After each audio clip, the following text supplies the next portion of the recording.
আজি বিশেষকৈ অসম চাহ জনজাতি ছাত্ৰ সন্থা আটছা ওদালগুৰি জিলা সমিতিৰ কাৰ্যনিৰ্বাহক সভা অলপ আগতে অনুষ্ঠিত হৈ যায় আৰু এই কাৰ্যনিৰ্বাহক সভাখনত আমি বিশেষকৈ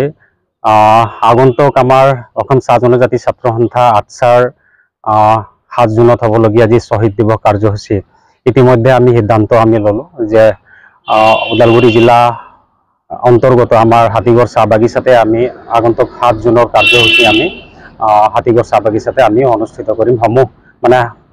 চাহ শ্ৰমিক লোকসকলক লৈ আৰু ইয়াতে আমাৰ বিশেষকৈ আমি সবে গম পাওঁ আমি জানো বিশেষকৈ অসম চাহ জনজাতি ছাত্ৰ সন্থা হৈছে 1947 চনৰ 28 ডিচেম্বৰত গঠন হোৱা এটা বৃহৎ চাহ জনগোষ্ঠীৰ এটা জাতীয় সংগঠন আৰু এই জাতীয় সংগঠনে বিভিন্ন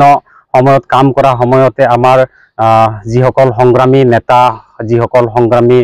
যুৱকসকল আছিলে তেওঁলোকে কাম কৰা সময়তে নিজৰ জীৱন ত্যাগ আৰু বলিদান দিলে যাৰ কাৰণে তেওঁলোকক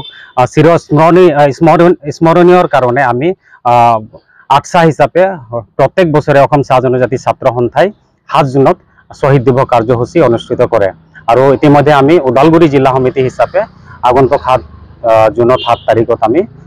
শ্বহীদ দিৱস কাৰ্যসূচী আমি উদযাপন কৰিম ডেফিনেটলি আমি জিলা পৰ্যায়ত আমি কৰিম প্ৰত্যেকবাৰে আমাৰ চেন্ট্ৰেল কেন্দ্ৰীয় সমিতি হিচাপে অনুষ্ঠিত কৰা হয় কিন্তু এবাৰ আমি জিলা সমিতিবোৰক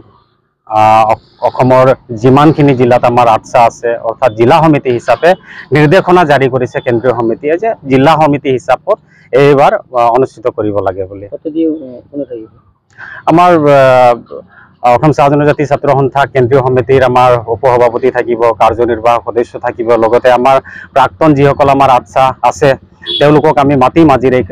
আগন্তুক কাৰ্যসূচীত তেওঁলোকে উপস্থিত থাকিব আৰু জনগোষ্ঠীটোৰ কাৰণে যিসকলে ত্যাগ আৰু বলিদান দিছে অসম চাহ জনজাতি ছাত্ৰ সন্থাৰ প্ৰাক্তন নেতাসকলে তেওঁলোকক আমি স্মৰণ কৰিম তেওঁলোকক আমি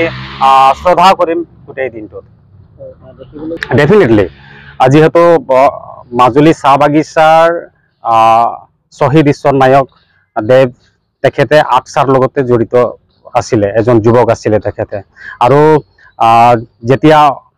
অসমৰ জাতি মাটি ভেটিৰ কথা যেতিয়া আহি পৰিছিলে সেইখিনি সময়তে তেখেতে ওলাই গৈ গণতান্ত্ৰিকভাৱে আন্দোলন কৰিবলৈ যায় নিজৰ হয়তো জীৱন ত্যাগ দিবলগীয়া হ'ল আৰু যাৰ কাৰণে আমি তেখেতকো আমি আমাৰ ৭ জুনৰ কাৰ্যসূচীত আমি স্মৰণ কৰিম তেখেতৰ আত্মাৰ সদগতি আমি কামনা কৰিম কিমান মানুহ বিশেষকৈ আমাৰ চাহ শ্ৰমিক মানুহ আমাৰ হাতীগড় অঞ্চলত বসবাস কৰা যিমান আমাৰ চাহ শ্ৰমিক মানুহ থাকিব জিলাখনৰ যিমান আমাৰ আটছাৰ বিষয়ববীয়া থাকিব আৰু বাগিচা যিহেতু শনিবাৰ দিন হয় আমি চেষ্টা কৰিম মানুহখিনিক আমি একেলগে গোট খোৱাৰ কাৰণে খুব যদি সম্ভৱ হয় আমি বেছিয়ে গোট খোৱাবলৈ আমি চেষ্টা কৰিম বৰ্তমানৰ সময়ছোৱাত আমি দেখিবলৈ গ'লে চাহ বাগিচা অঞ্চলত আমি দিনে দিনে আমি বৃদ্ধি হোৱা আমি দেখি পাইছো যে বিশেষকৈ চাহ বাগিচা অঞ্চলত আজিৰ যি নৱপ্ৰজন্ম যিসকল যুৱক যুৱতী আছে তেওঁলোকে মই মানে গোটেইখিনি বুলি ক'ব নোৱাৰো কিন্তু প্ৰায়ে মই দেখিবলৈ পাইছো যে আজিৰ তাৰিখত আমাৰ চাহ বাগিচা অঞ্চলত মাদক দ্ৰব্য দিনে দিনে বৃদ্ধি হ'বলগীয়া হৈছে আৰু যাৰ কাৰণে এইটো এটা ডাঙৰ মানে ক্ষতিকাৰক অনাগত দিনবোৰত আমাৰ জনগোষ্ঠীটোৰ কাৰণে আৰু আজি আমি কাৰ্যনিৰ্বাহক সভাখনত আমি অসম চাহ জনজাতি ছাত্ৰ সন্থাই আমি ইয়াৰ সম্পৰ্কতে আমি আলোচনা কৰিছো যে এই নিচাজাতীয় বস্তু বা মাদক দ্ৰব্য আৰু বিভিন্ন যি আমি ভাং দেখিবলৈ পাওঁ আজিৰ তাৰিখত আমাৰ যুৱকসকলে আজি মানে খোৱাটো আমি দেখিবলৈ পাইছো আমাৰ বৰ্তমানৰ সময়ছোৱাত এই ভাং গাঞ্জা এইবিলাক দিনে দিনে বৃদ্ধি হৈছে মই বিশেষকৈ এই মিডিয়া মাধ্যমৰ যোগেদি বৰ্তমানৰ আমাৰ ওদালগুৰি জিলাৰ প্ৰশাসন বিষয়াসকলক আমি অনুৰোধ জনাইছো ওদালগুৰি জিলা প্ৰশাসনে যাতে এই বিষয়টিৰ ওপৰতে গুৰুত্ব প্ৰদান কৰে আৰু চাহ বাগিচা অঞ্চলত যি দিনে দিনে চোলাই মদৰ যি বৃদ্ধি বাঢ়িছে বা ভাং গাঞ্জা আৰু বিভিন্ন ধৰণৰ নিচাজাতীয় যি বৃদ্ধি বাঢ়িছে এই গোটেইখিনি যাতে তেওঁলোকে এটা কঠোৰ যাতে পদক্ষেপ গ্ৰহণ কৰে লগতে আমি অসম চাহ জনজাতি ছাত্ৰ সন্থা আটছা ওদালগুৰি জিলা সমিতিৰ অন্তৰ্গত যিমান আমাৰ বিষয়ববীয়া আছে আমাৰ ব্ৰাঞ্চ সমিতি আছে উপশাখা সমিতি আছে প্ৰাথমিক গোট আছে আমি সকলোৱে আগভাগ ল'ম আমি সজাগতা সভা আমি অনুষ্ঠিত কৰিম যাতে আমাৰ সমাজৰ পৰা এই নিচা জাতীয় বস্তু যাতে অতি সোনকালে যাতে বন্ধ হয় বা দূর হৈ যায় তাৰ কাৰণে আহ্বান জনাম। লগতে আমাৰ ভাগাত আমাৰ মানুহখিনিক মই বিশেষ কৰি কি হাঁদের মানুষগুলাকে मैं बताবার জন্য इच्छा करते ही যে বর্তমানকার সময় में হাঁদের বাগিচা অঞ্চল में নিশা জাতীয় বস্তুটা বহুত বৃদ্ধি পাই আহে। মাদক দ্রব্য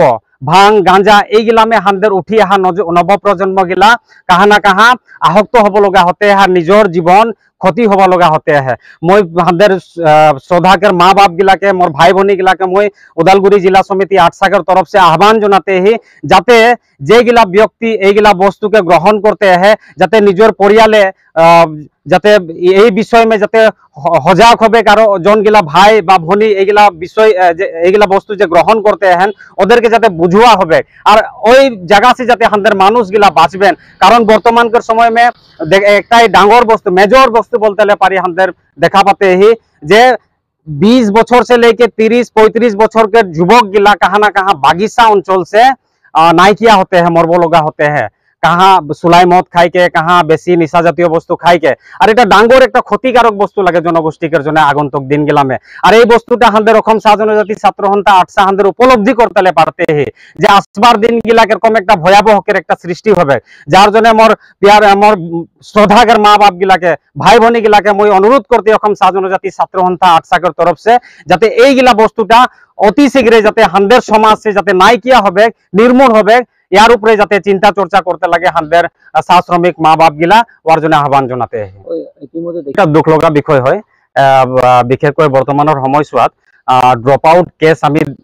বহুত দেখিবলৈ পাইছো আমার সমাজখনত, আমার চাহ শ্রমিক বা আমার চাহ জনগোষ্ঠীয় সমাজত। ইয়ার সম্পর্কতে আমি চেষ্টা কৰিম কি অভাৱ হৈছে, কিয় পঢ়া লিখা এৰিবলগীয়া হৈছে, যাতে আমাৰ ল'ৰা ছোৱালীবিলাকে কন্টিনিউ কৰিব পাৰে তাৰ কাৰণে আমি সজাগতা সভা অনুষ্ঠিত কৰিম আৰু তেওঁলোকক আমি যিমান পাৰো আমি বুজাবলৈ চেষ্টা কৰিম আৰু আটচাই পদক্ষেপ গ্ৰহণ কৰিব তেওঁলোকক সহায় সহযোগিতা আগবঢ়োৱাৰ ক্ষেত্ৰত।